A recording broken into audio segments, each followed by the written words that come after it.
사무엘하 7장 17에서 29절 말씀입니다.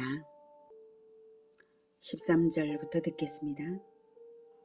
그는 내 이름을 위하여 집을 건축할 것이요 나는 그의 나라 왕위를 영원히 견고하게 하리라.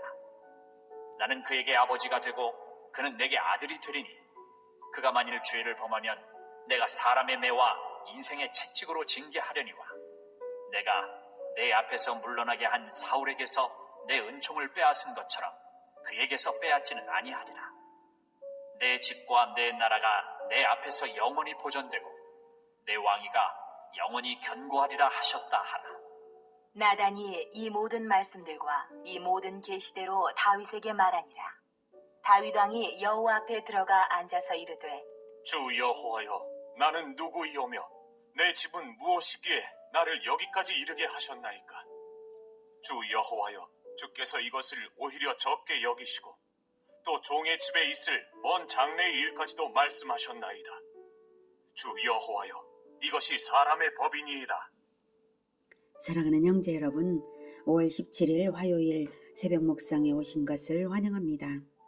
통일 이스라엘의 왕이 된 다윗은 외적을 다 물리치고 다윗성을 세운 후에 기럇 여아림에 방치되었던 언약궤를 다윗성으로 옮김으로써 신정왕국의 기틀을 잡았는데요.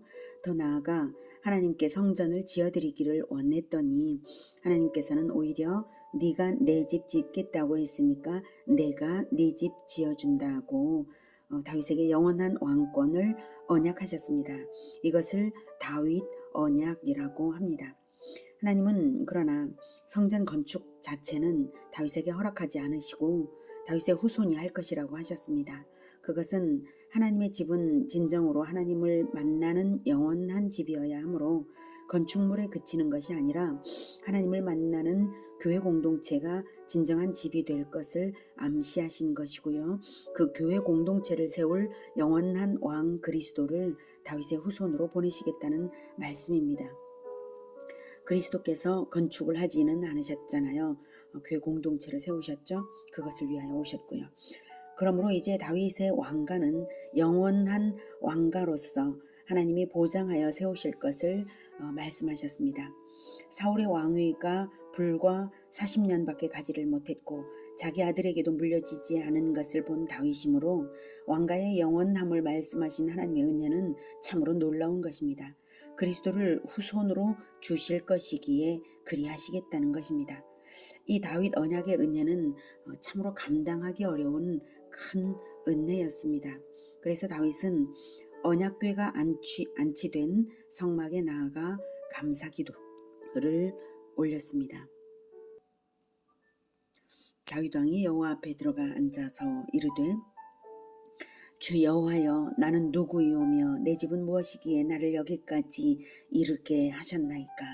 여기까지 이르게는 통일 이스라엘의 왕가가 되게 하신 것 자체도 자기 자신이나 자기의 가문이 감당하기 어려운 은혜였다는 것을 말하는 것입니다.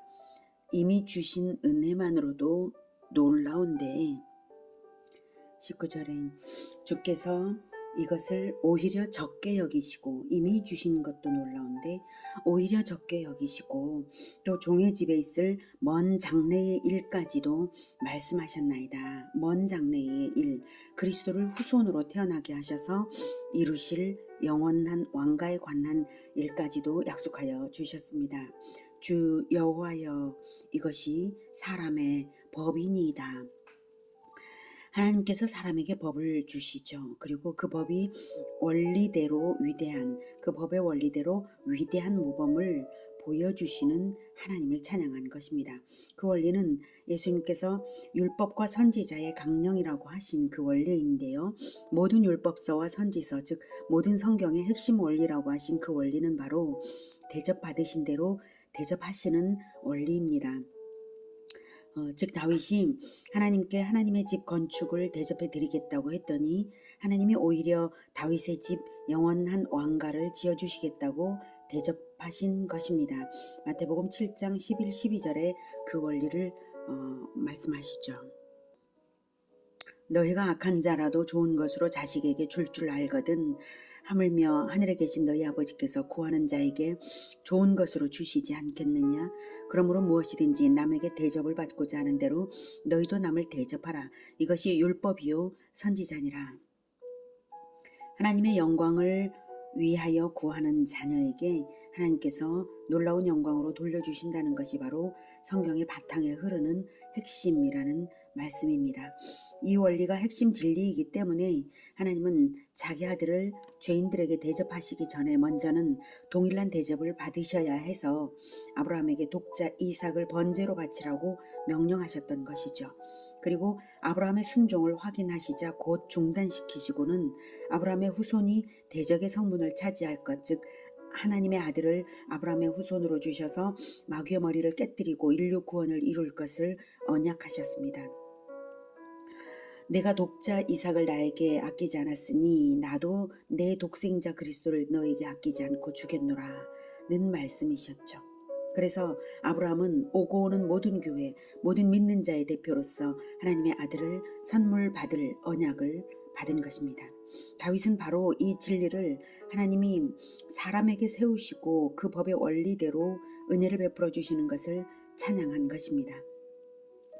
그러므로 아브라함과 다윗을 본받아서 먼저 하나님을 대접해 드릴 때에 하나님께서 훨씬 더 큰 것으로 대접해 주십니다. 그것을 믿을 때에 여러분이라면 무엇으로 대접해 올리겠습니까? 하나님이 가장 기뻐하시고 또한 나에게도 가장 좋은 그것으로 대접해 드려야 할 텐데요. 그것이 무엇이라고 생각하십니까? 저는 주의 종의 집이 영원히 하나님께 영광을 올려드리는 것이라고 생각합니다. 나 혼자만 구원이 아니라 나의 공동체가 대대로 영원히 대가 끊어지지 않고 번성 인류에 있어서 하나님께 영광이 되는 것. 그것이야말로 하나님과 함께 영원히 기뻐할 일이 될 것입니다. 그래서 죄인 구원을 위하여 살아가게 되는 것이죠. 죄인 구원을 위하여 주 예수님을 따라서 십자가를 지는 삶으로써 하나님께 영광을 올려드리는 것, 그 삶을 기꺼이 살 수 있게 되는 것입니다. 왜냐하면 대접받으신 대로 대접해 주실 것이기 때문입니다. 다윗도 바로 그것을 구하였습니다. 맨 마지막 절에 나오게 됩니다. 그보다 먼저는 지금까지 베푸신 하나님의 은혜를 찬양하고 감사하는데요. 다윗 개인에게 베푸신 것이 아니라 이스라엘에게 베푸신 장구한 역사 속의 모든 은혜를 떠올리며 감사 기도를 드린 것입니다. 20절. 주 여호와는 주의 종을 아시오니 다윗이 다시 주께 무슨 말씀을 하오리이까? 주의 말씀으로 말미암아 주의 뜻대로 이 모든 큰 일을 행하사 주의 종에게 알게 하셨나이다. 그런즉 주 여호와여, 이러므로 주는 위대하시니 이는 우리 귀로 들은 대로는 주와 같은 이가 없고 주 외에는 신이 없음이니이다. 주의 말씀으로 말미암아 주의 뜻대로 행하신 이 모든 큰 일은 하나님이 과거에 뜻을 세워 언약하신 대로 큰 일을 이루어 오신 것을 말하는데요. 과거에 언약하신 인류 구원의 언약, 즉 에덴에서의 여자의 후손 언약으로서 인류 구원의 뜻을 보이시고 그리스도의 영원한 왕국을 세우기 위한 일을 행하신 것입니다. 그리고 이 모든 큰 일, 즉 그리스도의 나라를 세우고자 출애굽과 가나안 입성을 다 겪은 이스라엘이 그 사건들을 구전으로 들려준 것을 후손들이 들었는데요. 그 모든 일이 너무나 놀라워서 주와 같은 이가 없고 주 외에는 신이 없음이니이다 라고 고백하고 있습니다. 이어지는 내용이 이 모든 큰 일의 구체적인 내용입니다. 23절. 땅의 어느 한 나라가 주의 백성 이스라엘과 같으리이까? 하나님이 가서 구속하사 자기 백성으로 삼아 주의 명성을 내시며 그들을 위하여 큰 일을, 주의 땅을 위하여 두려운 일을 애국과 많은 나라들과 그의 신들에게서 구속하신 백성 앞에서 행하셨사오며 주께서 주의 백성 이스라엘을 세우사 영원히 주의 백성으로 삼으셨사오니 여호와여, 주께서 그들의 하나님이 되셨나이다. 구약 이스라엘의 과거 역사를 떠올리면 그렇게 그렇게 큰 일을 이루시면서 이스라엘의 하나님이 되시고자 하신 하나님을 찬양하지 않을 수가 없죠. 이스라엘이 뭐라고, 도대체 이스라엘이 하나님을 위해 무엇을 했다고 그들의 하나님이 되어주시려고 시내산에서 언약을 맺어 영원한 자기 백성 삼으신단 말입니까? 그렇게 하시려고 아브라함에게 아들을 바치라 하신 것이죠. 하나님의 아들 그리스도의 십자가 대속의 죽음을 그렇게 예정하시고는 언약하시고는 이미 대속의 번제를 받으셨다 치고 이스라엘에게 지금까지 대접해 주신 것입니다. 이런 하나님이 어디 있습니까? 말문이 막히는 하나님의 은혜입니다. 그런데 바로 그러한 법을 사람의 법으로 세우셔서 본받게 하시는 하나님이십니다. 그래서 같은 원리대로 다윗이 간구를 올려드립니다. 25절. 여호와 하나님이여, 이제 주의 종과 종의 집에 대하여 말씀하신 것을 영원히 세우셨사오며 말씀하신 대로 행하사 사람이 영원히 주의 이름을 크게 높여 이르기를 만군의 여호와는 이스라엘의 하나님이라 하게 하옵시며 주의 종 다윗의 집이 주 앞에 견고하게 하옵소서. 만군. 네. 주의 종 다윗의 가문이 영원히, 주의 종 다윗의 가문이 영원히 하나님의 영광을 크게 높이는 가문이 되게 해달라는 간구입니다. 27절. 여호와 이스라엘의 하나님이여, 주의 종의 귀를 여시고 이르시기를 내가 너를 위하여 집을 세우리라 하셨으므로 주의 종이 이 기도로 주께 간구할 마음이 생겼나이다. 네. 주의 종의 귀를 여시고, 주의 종의 귀를 여시고, 하나님께서 다윗의 귀를 깨닫게, 듣고 깨닫게 하신 것입니다. 내가 너를 위하여 집을 세우리라 하신 그 말씀이 다른 이가 아닌 바로 만군의 여호와이시므로 만군의 여호와의 격으로서 영원한 왕가를 약속하셨다는 것을 다윗은 알고 감격하며 감히 자격 없는 자일지언정 이제 간구하노라는 것입니다. 28절. 주 여호와여, 오직 주는 하나님이시며 주의 말씀들이 참되시니이다. 주께서 이 좋은 것을 주의 종에게 말씀하셨사오니 이제 청하건대 종의 집에 복을 주사 주 앞에 영원히 있게 하옵소서. 주 여호와께서 말씀하셨사오니 주의 종의 집이 영원히 복을 받게 하옵소서. 하니라. 네. 여러분, 복은 번성인 것을 알고 있습니까? 복을 간구했는데요, 다윗이. 예, 복은 번성이고 또한 다스리는 권세인 것을 알고 있습니까? 그리고 번성이 충만까지 이르면 마침내 영원한 왕권과 영원한 나라가 완성된다는 것을 아십니까? 그것이 바로 천지 창조적부터 선언하신 창조의 목적이었습니다. 창세기 1장 28절. 하나님이 그들에게 복을 주시며 하나님이 그들에게 이르시되 생육하고 번성하며 땅에 충만하라, 땅을 정복하라, 바다의 물고기와 하늘의 새와 땅에 움직이는 모든 생물을 다스리라 하시니라. 여러분, 복은 생육, 번성, 충만, 다스림입니다. 뭘 많이 가지는 것이 복이 아닙니다. 다윗은 그 번성과 다스림을, 바로 그것을 간구한 것입니다. 대가 끊어지지 않고 주 하나님 앞에 영광을 올리는 자들로 번성하는 것. 거기에 다스림의 비결도 있고 마침내 재림주로 오셔서 영원히 새하늘과 새 땅을 주셔서 다스리실 주 예수 그리스도의 다스림의 비밀도 있습니다. 충만의 숲까지 갔을 때 하나님께서 그것을 완성하실 것입니다.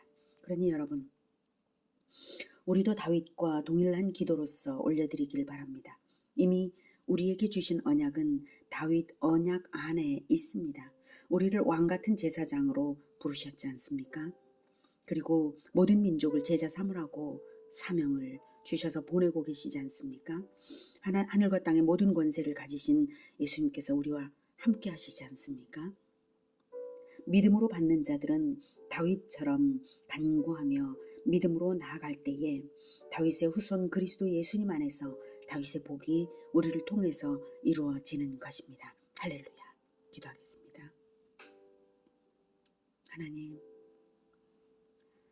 우리 주 예수 그리스도, 영원한 왕이신 예수 그리스도의 복음으로써 우리를 자녀로 낳으시고 왕같은 제사장으로 세우시고, 그리고 모든 민족 제자화로 사명을 주시며 보내어 주시니, 우리가 다윗 언약과도 같은 바로 그 언약을 우리가 받았습니다. 주님, 우리가 이 언약을 귀히 여기며 하나님께 진정으로 가장 좋은 것을 대접해 올리는 우리가 되기를 원합니다. 다윗이 하나님의 집을 지어드리기를 원했던 것처럼 우리도 하나님의 집을 지어드리기를 원합니다. 진정 하나님을 만나는 교회 공동체, 그것이 영원한 하나님의 집입니다. 예수님께서는 성전에서 장사치들을 쫓아내시고 성전이 파괴될 것을, 하나님과의 만남이 사라져버린 성전은, 건물은 파괴될 것을 예언하시고 진정한 하나님의 성전, 예수 그리스도를 머릿돌로 하는 진정한 성전 교회 공동체를 세워가고 계십니다. 하나님, 우리가 이 하나님의 집을 영원히 세워드리고자 하오니 우리를 붙들어 주셔서 하나님의 집을 짓는 데 합당한 자로 세우시고 우리를 사용하여 주시옵소서. 예수 그리스도 이름으로 기도드립니다. 아멘. 이어지는 시간은 개인 기도 시간입니다.